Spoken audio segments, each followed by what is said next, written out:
Bonjour à tous, donc on se retrouve aujourd'hui sur la chaîne Digital Student avec Julie et Marianne donc pour vous parler en fait des outils mis en place par les réseaux sociaux.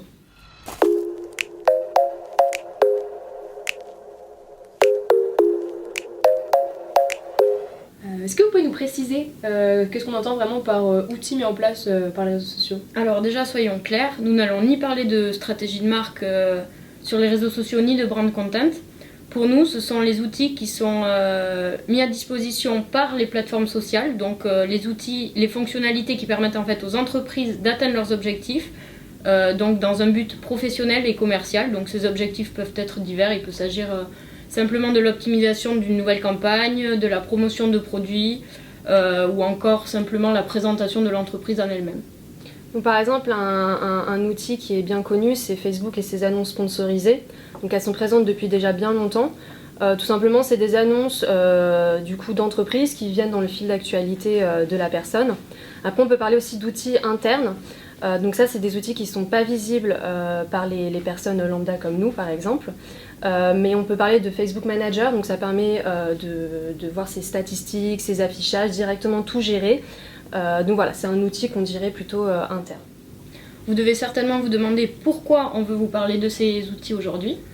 En fait, si on parle de ça aujourd'hui, c'est parce que récemment, Twitter a mis en place ce qu'on appelle la First View. C'est une petite révolution pour les entreprises qui auparavant ne pouvaient pas disposer d'espace publicitaire sur Twitter. Donc en fait, cela prend la forme, c'est un peu comme Facebook a fait, c'est des tweets sponsorisés en fait qui viennent s'insérer dans la timeline des utilisateurs, au milieu des tweets des comptes auxquels ils sont déjà abonnés. Voilà, et puis du coup le principe c'est que plus l'entreprise va payer, mieux elle va être référencée. Donc un des gros avantages c'est que du coup l'utilisateur n'a pas besoin de suivre l'entreprise pour avoir accès à cette publication.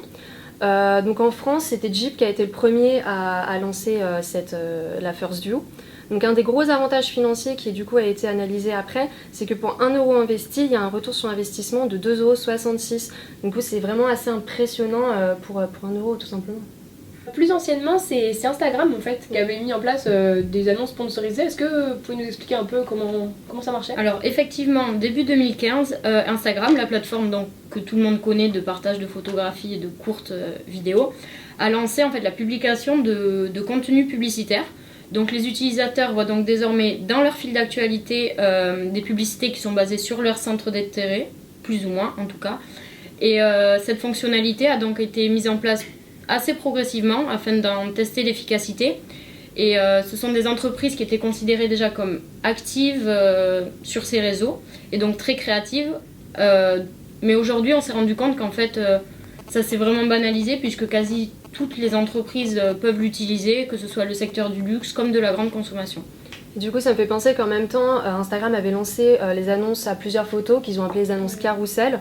Donc le principe c'était simple, il y avait 4 photos maximum, l'intégration d'un bouton avec un lien vers un site internet ou par exemple l'Apple Store ou le Google Play pour une application. Du coup, il y a quand même un inconvénient à ça, c'est que l'entreprise est obligée d'avoir un compte Instagram pour faire cette annonce, contrairement aux annonces de Twitter et Facebook. Et donc Twitter, Facebook et Instagram, est-ce que ce sont vraiment les seuls réseaux sociaux à utiliser ce genre d'outils ou il en existe d'autres? Il y a aussi Snapchat en fait, qui à la base était un réseau social à vocation pas du tout commerciale, mais qui depuis peu surfe sur la tendance quand même. C'est-à-dire qu'aujourd'hui en fait il existe 4 manières pour les entreprises de faire de la publicité sur Snapchat. Donc il y a les stories sponsorisées, il y a les filtres sponsorisés, il y a les lens sponsorisés, c'est en fait on appelle lentilles en français, et il y a aussi un espace qui s'appelle l'espace Discover. Ouais, et du coup quand on pense à Discover, on pense forcément à la dernière campagne Burberry. Du coup c'était une campagne assez incroyable. Donc dans cette campagne il y avait un clip publicitaire, une chanson faite pour l'occasion avec un clip vidéo. Il y avait le tournage des backstage mais aussi la photo du produit, donc c'était un flacon de parfum avec la possibilité d'écrire dessus pour telle personne de la part de telle personne et puis de l'offrir comme un cadeau. Et ce qui était assez incroyable c'est que toute la campagne a été lancée sur Snapchat et ensuite diffusée à la télé. Donc c'est vrai que ça n'a jamais été fait, ça montre l'efficacité de Snapchat et le poids que l'application a, surtout quand une marque comme Burberry fait confiance à cette application. Et du coup on peut se demander, outre l'aspect financier dont tu as parlé et aussi le fait que la visibilité soit accrue, est-ce qu'il pourrait y avoir d'autres avantages en fait pour les entreprises? Évidemment, Le développement de nouveaux outils sur les réseaux sociaux permet également à l'entreprise de promouvoir un aspect qui est social et d'en améliorer également la communication interne. En effet, Facebook a mis en place un Facebook for Business qui permet en fait d'échanger facilement des informations entre les différents départements d'une même entreprise, de discuter autour de problématiques en fait qui leur sont transverses, au même titre que des plateformes par exemple comme Slack dont on a entendu parler récemment. Voilà, après, faut savoir qu'il n'y a pas eu de grandes annonces pour l'instant concernant de nouveaux outils qui vont révolutionner ce monde de réseau social. Mais aussi, il faut savoir que du coup, les réseaux sociaux gardent ça un peu comme un secret. Parce que quand ils veulent sortir, ils veulent que ça fasse le buzz, ils veulent pas se faire devancer par les concurrents. Après, il n'y a pas de doute que bientôt, on va en entendre parler d'un nouveau. Et puis, du coup, nous, je pense qu'on se retrouvera pour une nouvelle vidéo à vous partager.